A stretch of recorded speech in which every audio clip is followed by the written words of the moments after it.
Assalamualaikum warahmatullahi wabarakatuh. Bismillahirrahmanirrahim. Alhamdulillahi wa kafa.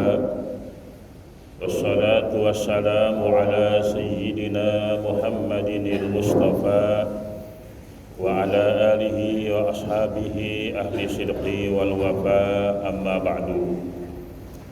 Jamaah sekalian yang dimuliakan Allah Subhanahu wa taala. Alhamdulillah siang ini kita telah dapat melaksanakan sholat zuhur berjamaah. Anugerah yang demikian besar yang Allah berikan kepada kita setelah kita mendapatkan nikmat iman dan Islam, diiringi dengan nikmat sehat walafiat, kemudian kita gunakan untuk melaksanakan ibadah dengan harapan semoga Allah Subhanahu wa taala menerima semua amal ibadah kita. Apapun yang kita kerjakan, pertama adalah bihusnin niyah, niatnya yang bagus. Kerja kita, ibadah kita, apapun yang kita lakukan, pertama adalah dia wajib menggunakan niat. Innamal a'malu binniyat wa innama likulli imri'in ma nawa. Hanya saja sahnya pekerjaan itu dengan niat. Wa innama likulli imri'in ma nawa. Dan hanya saja tiap-tiap pekerjaan itu tergantung apa yang dia niatkan. Setelah kita dengan niat yang baik lillahi ta'ala dan hanya mengharapkan ridho Allah Subhanahu wa ta'ala, apapun aktivitas kita dalam keseharian, pada akhirnya hanya meminta agar Allah itu meridhoi apa yang kita kerjakan, karena ridha Allah adalah di atas segala-galanya. Makanya pantaslah kalau seorang wanita sufiyah, Rabi'atul Adawiyah, beliau pernah berkata, lebih baik masuk neraka dengan ridha Allah daripada masuk surga tetapi dengan murka Allah. Kalimat yang sangat sederhana tetapi memiliki makna yang begitu luas. Semua jika Allah ridha itu akan menjadi nikmat. Kalau misalnya dalam kehidupan kita tinggal di rumah kontrakan yang kecil, bocor, tetapi ridha Allah, maka hati kita akan menjadi tenang dan dapat kita nikmati. Tinggal di istana yang mewah dan megah, fasilitas yang serba ada, tetapi Allah tidak ridho, maka ketika kita mendiami tempat itu tidak akan pernah merasakan kenyamanan dan kedamaian. Itu artinya apa? Bahwa tujuan hidup kita adalah mencari mardhatillah. Kaum muslimin yang dimuliakan Allah Subhanahu wa taala. Oleh karena itu, bagaimana cara mendapatkan ridha Allah dan pekerjaan apakah yang menjadikan Allah itu ridha kepada kita?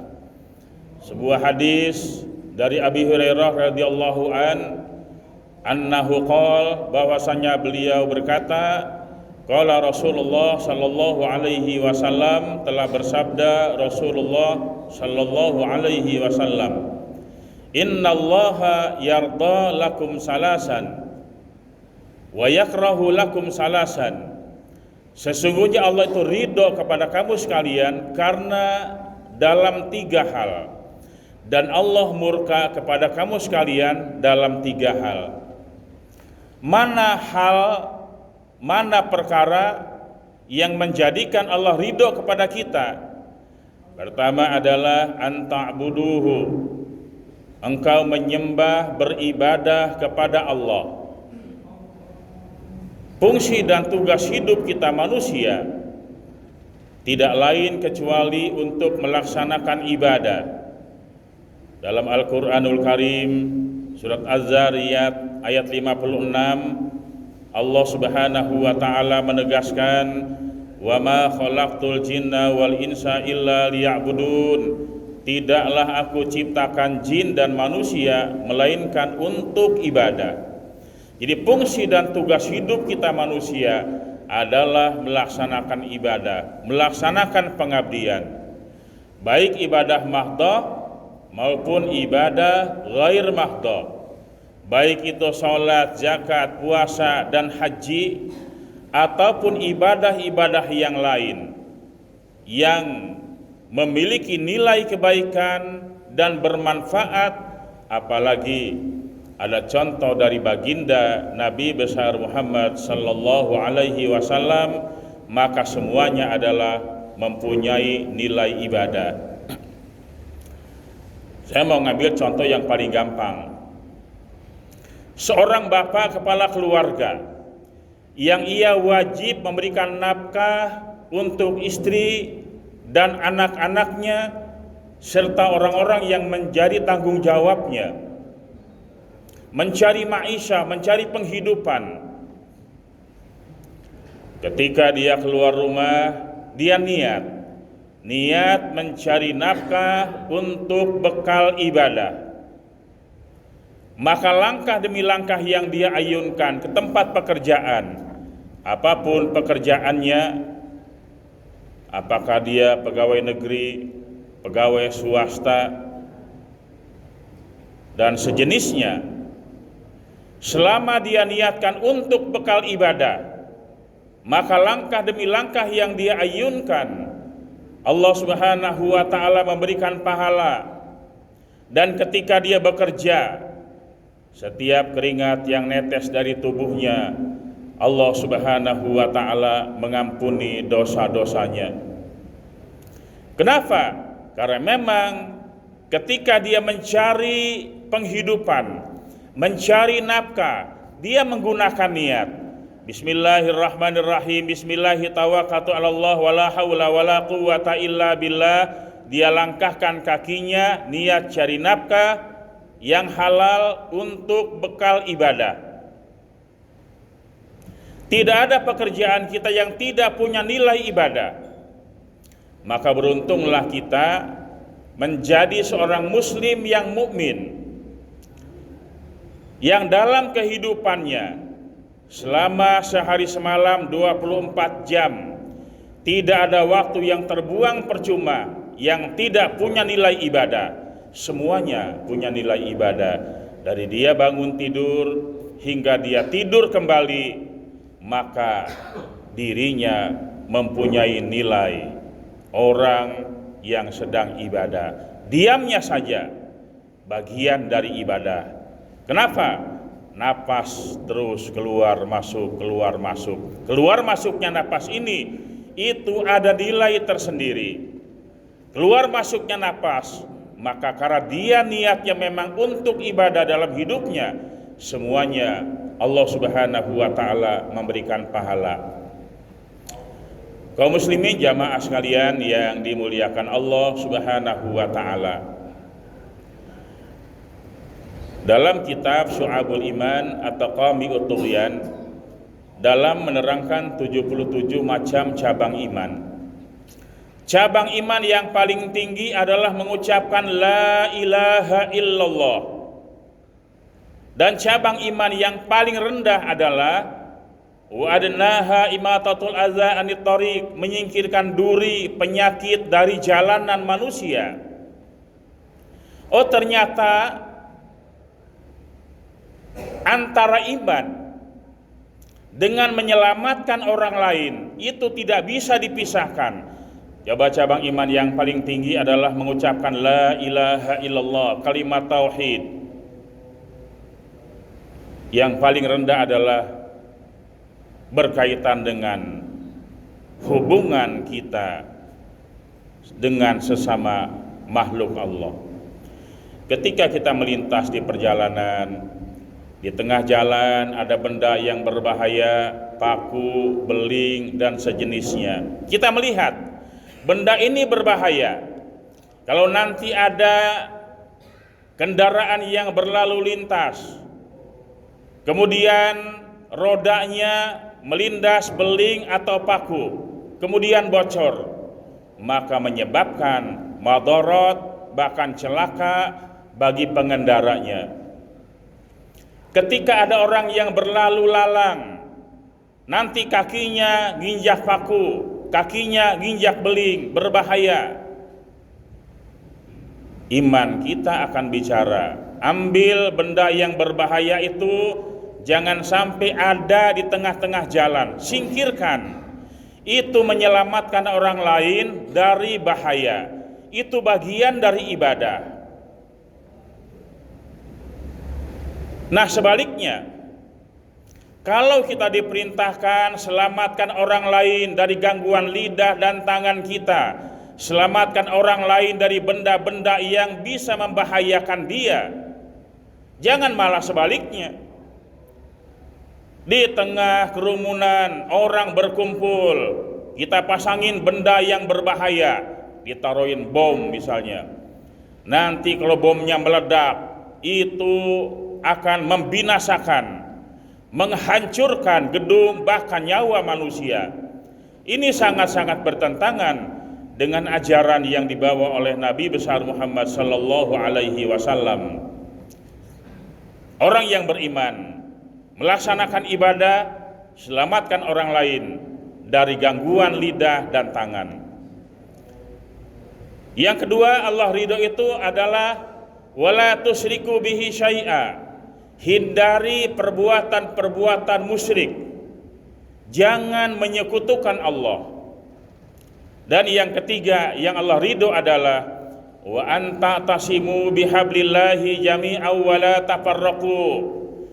Allah ridho kepada orang yang selalu berpegang teguh kepada agama Allah, jangan bercerai-berai. Ini sejalan dengan firman Allah, wa'tasimu bihablillahi jami'an wa la tafarraqu, dan hendaklah kalian berpegang teguh kepada agama Allah, jangan bercerai-berai. Berbeda pendapat halal, berpecah belah haram. Perbedaan dalam Islam itu adalah rahmat, sementara perpecahan adalah merupakan azab.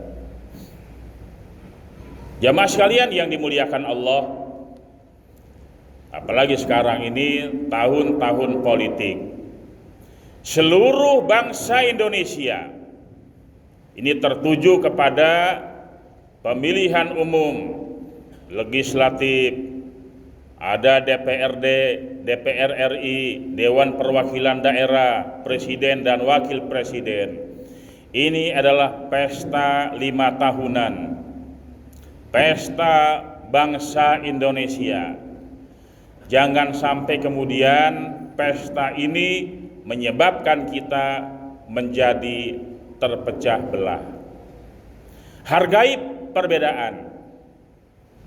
Tentu masing-masing orang berbeda pilihan, berbeda partai politik, berbeda pilihan, adalah sesuatu yang wajar. Saling menghargai, saling menghormati, dan jangan saling caci maki. Kenapa? Saling hujat, saling caci maki, saling fitnah, ini adalah bagian dari perkara-perkara yang menyebabkan mendatangkan murka Allah. Kalau 3 hal yang Allah ridho, wa yakrahu lakum salasan, Allah itu benci, bahkan Allah itu murka karena 3 perkara. Mana perkara yang membuat Allah itu murka? Pertama adalah qila wa qala, katanya dan katanya, menebar berita-berita yang belum jelas dari mana datangnya. Bahasa yang sedang keren sekarang adalah hoax. Berita-berita yang belum jelas sumbernya dari mana. Pagi-pagi kita sudah terima pesan dari WA Group. Begitu kita baca, langsung kita viralkan. Dari yang kita viralkan, berapa ribu orang yang kemudian membaca. Beberapa jam kemudian ternyata beritanya tidak benar alias bohong. Sementara kita sudah menyebar kemana-mana. Apalagi kalau berkaitan dengan aib seseorang. Kalau persoalan aib, kalau beritanya benar itu ghibah. Kalau beritanya ternyata tidak benar itu namanya fitnah. Antara ghibah dan fitnah keduanya sama-sama dosa besar. Jamaah sekalian yang dimuliakan Allah, padahal Allah Subhanahu wa taala telah memperingatkan dengan tegas dalam Al-Qur'anul Karim, ya ayyuhalladzina amanu in ja'akum fasiqun binaba'in fatabayyanu. Hai orang-orang yang beriman, jika datang kepada kamu sekalian orang-orang fasik dengan membawa berita-berita, fatabayyanu, maka hendaklah kalian bertabayun, klarifikasi, cari tahu dulu berita-berita itu benar atau tidak. Jangan kemudian kita menjadi agen multi level marketing dalam ujaran dosa dan permusuhan. Khawatir kita kalau yang kita sebar adalah fitnah. Kalau dosa kita kepada Allah sebesar apapun, kita istighfar, kita sholat taubat, Allah mengampuni dosa kita. Tapi dosa kepada manusia, orang yang sudah kita fitnah, tidak bisa kita istighfar mohon ampun kepada Allah. Ya Allah, saya mohon ampun, dosa yang saya perbuat adalah menebarkan ghibah, menebarkan fitnah. Tidak bisa kita minta ampun kepada Allah, harus minta maaf kepada orang yang sudah kita buat fitnah. Itulah sebabnya Allah menegaskan al-fitnatu asyaddu minal qatl. Fitnah itu lebih kejam, lebih besar dosanya daripada pembunuhan.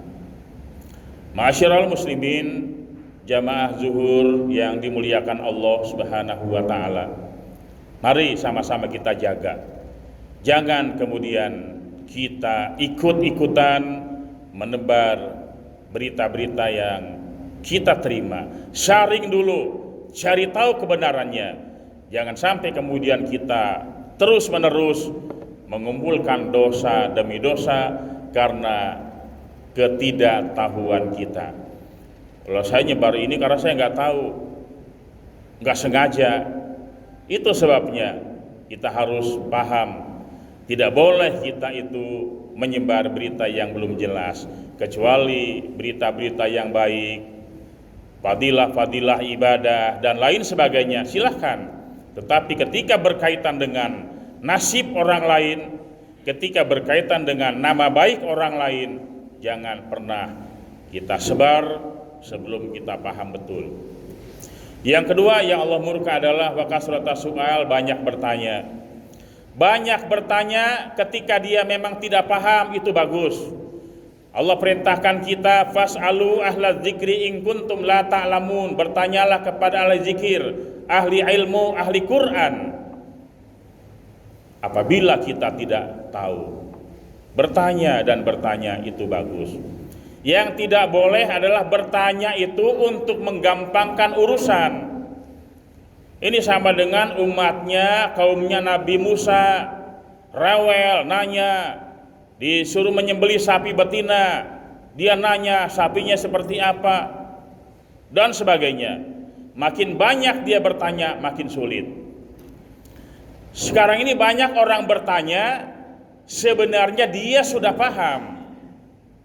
Ada orang yang bertanya hanya untuk mencari pembenaran.